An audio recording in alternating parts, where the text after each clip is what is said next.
are back for part 2 of the project involving my son's 2016 Mustang.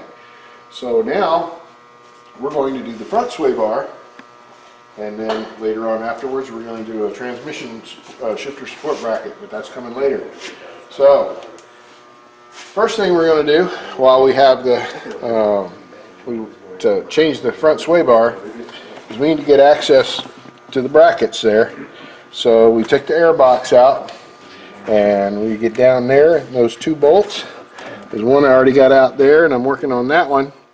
And then there'll be 2 more over here on the other side. Let's see, I'm going to have to see if you can shine down through there and see it.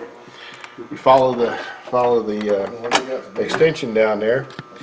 And we'll get those 2 out. And once we get those broke loose and taken out, then we will pick the car up and disconnect the sway bar from the end links, and hopefully it won't be too terrible to get the bar out again.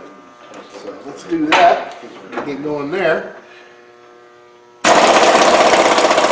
Cool, nice. Alright, so what we're going to do here is we've got an 18mm wrench on the outside and a 17 on the inside to hold our sway bar link, just very similar to what we did in the on the rear sway bar, except this is we can do with a wrench instead of an Allen wrench. And then we'll pop that loose, and then as we get that going, so I'm sure this is going to be exceptionally tight. If you need to, I can take a crack at it. Yeah. Fortunately, I have He-Man for son here, who's much stronger than myself. I just like working harder, not smarter. So, you're quite good. That must be the Air Force coming out in you. Yep.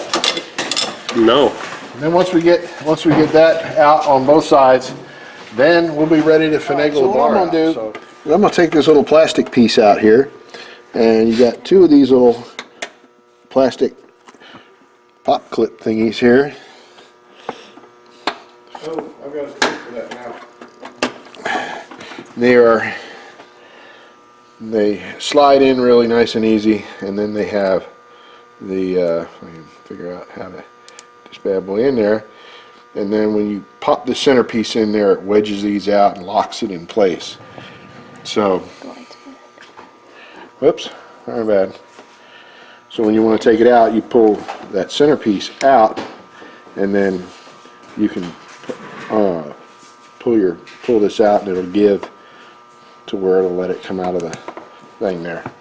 What that does is that gives us just a little bit more finagle room without having to fight to get the bar out. So, all right, and something, I don't know if you mentioned it earlier or not, Dad, but if you want to take a look over there, we went and took the cold air intake out. If you have the stock one in there, it's the same thing, just a little bulkier. And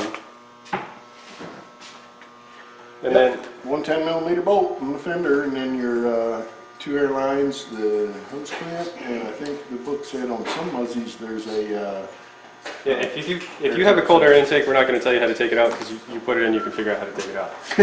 Alright, but if you look down in here, if you take the cold air intake out, you have a lot more room to work with from the top. My dad's thinking we might take it out at the top. It's your personal preference. I kind of want to try to take it out from the side, but you know, we'll see. Well, I think you're gonna take it out through the side, but you have to do your finagling up here. Okay, I thought you meant like pulling it No, out. I don't know that you'd be able to do that actually. Okay, that's what I thought you were talking about.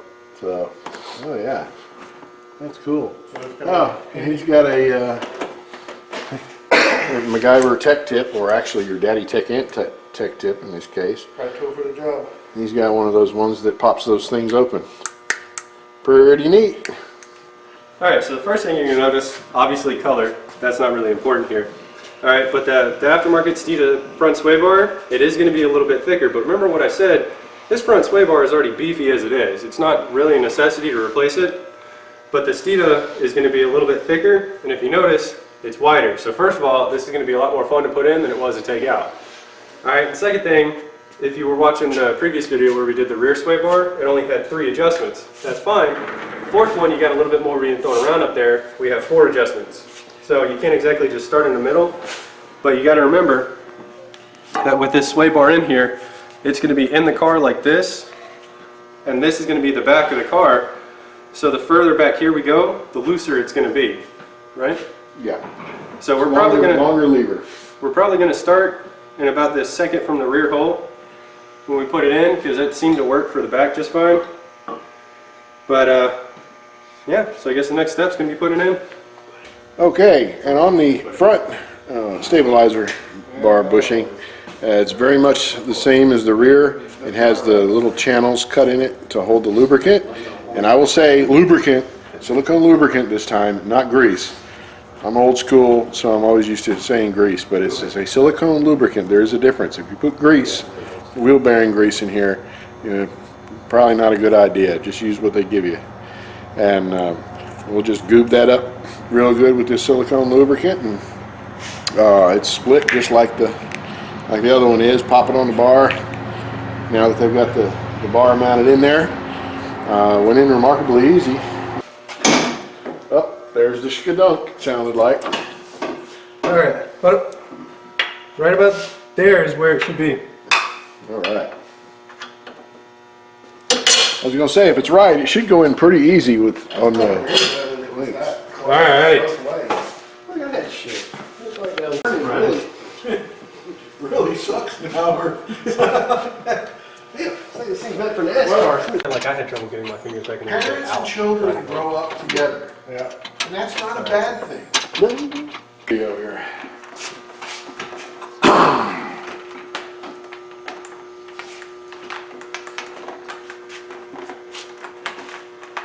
Get some rare footage of my brother working. Yeah. Alright, so shine the light down in here. You see that shiny blue sway bar in there. And we starting our bolts back in. We're going to run them down in. This is really not as difficult as we thought it would be. We had kind of was real easy worried so about it. Shut up, Jim. And it's just a matter of, as long as Jim didn't just jinx us, we're going to tighten these 4 bolts down, put the airbox in, and that bit's done.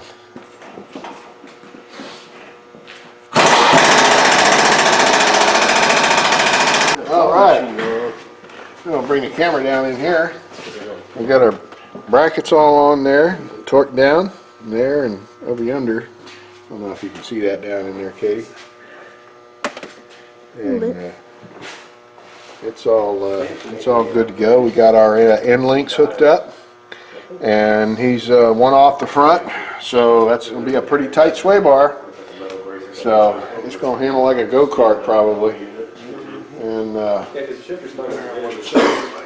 he's going to go ahead and put the airbox back in, and that project will be done and done. You ever heard of MGW? That's the one I would do.